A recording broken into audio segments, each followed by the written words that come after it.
মুসলমানদেরকে সারা বিশ্বে সন্ত্রাসী বানানো, জঙ্গি বানানো, এই কর্মকাণ্ডগুলো নরেন্দ্র মোদী তার নিজের দেশেই করছেন। সুতরাং দুজনের মধ্যে মিল আছে। মোদী এবং নেতানিয়াহু একই ডালের দুটা ফুল।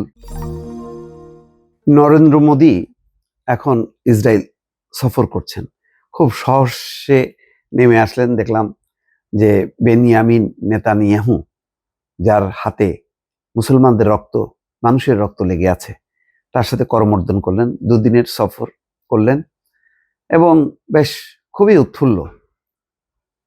মিলল এই কারণে যে নরেন্দ্র মোদী যেমন ভারতে মুসলিম নিপীড়ন করে খুব মজমার মধ্যে আছে, যে সেখানে হিন্দুত্ববাদকে জাগরণ করে তিনি ক্ষমতায় আছেন। অন্যদিকে নেতানিয়াহু গাজা ফিলিস্তিনিতে মুসলমানদের রক্তের হোলি খেলা খেলে হাজার হাজার মানুষকে হত্যা করে তিনি ক্ষমতায় আছে আমেরিকার মদতে। সুতরাং দুজনের মধ্যে মিল আছে। মোদী এবং নেতানিয়াহু একই ডালের দুটা ফুল, তারা একত্রিত হয়েছে, তারা এখন শোভা বর্ধন করতেছে। এখন নরেন্দ্র মোদী তিনিও মুসলিম নিপীড়ক, আর হচ্ছে নেতানিয়াহু হচ্ছে ঘাতক। তো এই নিপীড়ক আর ঘাতকদের একটা মিলন মেলা এখন তেল আবিব। সারা বিশ্ব দেখছে যে এই দুই জনের কত সম্পৃক্ততা। লজ্জা লাগে। ভারতের একসময় গণতান্ত্রিক একটা চরিত্র ছিল, অসাম্প্রদায়িক চরিত্র ছিল। ভারত নিপীড়িতদের পক্ষে কথা বলবে, এটাই হলো স্বাভাবিক একটা বড় রাষ্ট্র হিসাবে। কিন্তু সেই ইসরায়েলের যে গণহত্যার নীতি, সেই নীতিকে নির্লজ্জভাবে সমর্থন করে এবং এই সফরে এসে আরো ইসরায়েল থেকে কিভাবে অস্ত্র কেনা যায়, কিভাবে ইসরায়েলের সাথে সম্পর্ক আরো ঘনিষ্ঠ করা যায়, সেই কথাই বলেছেন।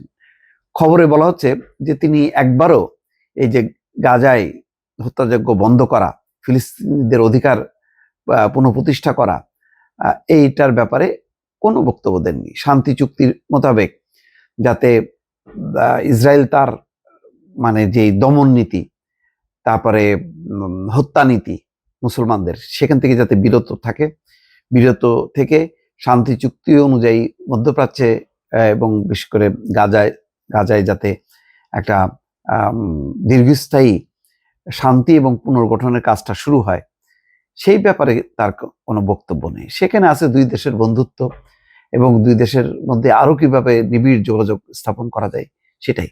এটা দেখতে গেলে দুই দেশেরই রাষ্ট্রের চরিত্র বা ব্যক্তি চরিত্র একই। যদিও ভারতের কংগ্রেস সহ বিভিন্ন দল, কমিউনিস্ট পার্টি বিশেষ করে প্রতিবাদ করেছে, বলেছে এই ধরনের গণহত্যাকারী নেতানিয়াহুর আমন্ত্রণে ইসরায়েল সফর করা এটা অনুচিত এবং গাজায় গণহত্যা বন্ধের ব্যাপারে নরেন্দ্র মোদীর কথা বলা উচিত। এই প্রতিবাদটা ক্ষীণ, খুব জোরালো না, কারণ সেখানে জোরালো যে প্রতিবাদ উঠবে সেই অবস্থাও নেই। কারণ বছরকে বছর নিপীড়ন, দমন পীড়নের মধ্য দিয়ে মুসলমানরাও সেখানে এক ধরনের কোণঠাস অবস্থা।